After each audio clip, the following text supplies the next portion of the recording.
Ésaïe, chapitre 53. Qui a cru à notre prédication? À qui le bras de l'Éternel a-t-il été révélé? Il a grandi devant lui comme une jeune plante, comme un rejeton qui sort d'une terre toute sèche. Il n'avait ni beauté ni splendeur propre à attirer nos regards, et son aspect n'avait rien pour nous plaire. Méprisé, délaissé par les hommes, homme de douleur, habitué à la souffrance, il était pareil à celui face auquel on détourne la tête. Nous l'avons méprisé, nous n'avons fait aucun cas de lui. Pourtant, ce sont nos souffrances qu'il a portées, c'est de nos douleurs qu'il s'est chargé. Et nous l'avons considéré comme puni, frappé par Dieu et humilié. Mais lui, il était blessé à cause de nos transgressions, brisé à cause de nos fautes. La punition qui nous donne la paix est tombée sur lui, et c'est par ses blessures que nous sommes guéris. Nous étions tous comme des brebis égarées. Chacun suivait sa propre voie, et l'Éternel a fait retomber sur lui nos fautes à tous. Il a été maltraité, il s'est humilié et n'a pas ouvert la bouche. Pareil à un agneau qu'on mène à l'abattoir, à une brebis muette devant ceux qui l'attendent, il n'a pas ouvert la bouche. Il a été enlevé sous la contrainte et sous le jugement, et dans sa génération, qui s'est inquiété de son sort? Qui s'est soucié de ce qu'il était exclu de la terre des vivants, frappé à cause de la révolte de mon peuple? On a mis son tombeau parmi les méchants, sa tombe avec le riche, alors qu'il n'avait pas commis de violence et qu'il n'y avait pas eu de tromperie dans sa bouche. L'Éternel a voulu le briser par la souffrance. Si tu fais de sa vie un sacrifice de culpabilité, il verra une descendance et vivra longtemps, et la volonté de l'Éternel sera accomplie par son intermédiaire. Après tant de troubles, il verra la lumière et sera satisfait. Par sa connaissance, mon serviteur juste procurera la justice à beaucoup d'hommes. C'est lui qui portera leurs fautes. Voilà pourquoi je lui donnerai sa part au milieu de beaucoup, et il partagera le butin avec les puissants. Parce qu'il s'est dépouillé lui-même jusqu'à la mort et qu'il a été compté parmi les criminels, parce qu'il a porté le péché de beaucoup d'hommes et qu'il est intervenu en faveur des coupables. Ésaïe, chapitre 54. Réjouis-toi, stérile, toi qui n'as pas eu d'enfant. Éclate de joie et pousse des cris de triomphe, toi qui n'as pas connu les douleurs de l'accouchement. En effet, les enfants de la femme délaissée seront plus nombreux que ceux de la femme mariée, dit l'Éternel. Agrandis l'espace de ta tente. Qu'on déplie les toiles qui te servent d'habitation, n'en retiens rien. Allonge tes cordages et renforce tes piquets.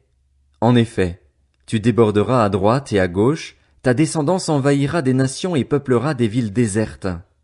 N'aie pas peur, car tu ne seras pas couverte de honte. Ne rougis pas, car tu ne seras pas déshonorée. Au contraire, tu oublieras la honte de ton adolescence et tu ne te souviendras plus du déshonneur de ta période de veuvage. En effet, ton époux, c'est celui qui t'a faite, et son nom est l'Éternel, le Maître de l'univers. Celui qui te rachète, c'est le Saint d'Israël, et on l'appelle Dieu de toute la terre. Oui, l'Éternel t'a rappelé comme une femme abandonnée, à l'esprit abattu, comme une femme des jeunes années qu'on a rejetée, dit ton Dieu. Pendant un court moment je t'avais abandonné, mais c'est avec une grande compassion que je t'accueillerai. Dans un débordement de colère, je m'étais un instant caché à toi, mais avec un amour éternel j'aurai compassion de toi, dit l'Éternel, celui qui te rachète. En effet, la situation est, pour moi, pareille à celle de Noé. J'avais juré que le déluge qui a frappé Noé ne frapperait plus la terre. De même, je jure de ne plus m'irriter contre toi et de ne plus te menacer. Même si les montagnes s'éloignaient, même si les collines étaient ébranlées, mon amour ne s'éloignera pas de toi et mon alliance de paix ne sera pas ébranlée, dit celui qui a compassion de toi, l'Éternel. Malheureuse, toi qui es battue par la tempête et que personne ne console, je pose tes pierres avec du mortier et je te donnerai des fondations en saphir. Je ferai tes ouvertures en rubis, tes portes en escarboucle et toute ton enceinte en pierres précieuses. Tous tes fils seront disciples de l'Éternel et leur prospérité sera grande. Tu seras affermi par la justice. Oublie l'oppression, car tu n'as rien à craindre. Oublie la terreur, car elle ne s'approchera pas de toi. Si l'on forme des complots, cela ne viendra pas de moi. Celui qui se liguera contre toi tombera contre toi. Vois, J'ai créé le forgeron qui souffle sur les braises et qui fabrique une arme, mais j'ai aussi créé le destructeur chargé de l'anéantir. Toute arme préparée contre toi sera sans effet, et toute personne qui s'attaquera à toi au tribunal, c'est toi qui la condamneras. Tel est l'héritage des serviteurs de l'Éternel, telle est la justice qui leur viendra de moi, déclare l'Éternel. Ésaïe 55. Vous tous qui avez soif, venez vers l'eau, même celui qui n'a pas d'argent. Venez, achetez et mangez. Venez, achetez du vin et du lait sans argent, sans rien payer. Pourquoi dépensez-vous de l'argent pour ce qui ne nourrit pas? Pourquoi travaillez-vous pour ce qui ne rassasie pas? Écoutez-moi vraiment et vous mangerez ce qui est bon, vous savourerez des plats succulents. Tendez l'oreille et venez à moi, écoutez donc et vous vivrez. Je conclurai avec vous une alliance éternelle pour vous assurer les grâces promises à David. Je l'ai établi comme un témoin pour les peuples, comme un guide et un chef pour eux. Tu appelleras des nations que tu ne connais pas, et des nations qui ne te connaissent pas accourront vers toi à cause de l'Éternel, ton Dieu, du Saint d'Israël, parce qu'il te donne sa splendeur. Recherchez l'Éternel pendant qu'il se laisse trouver.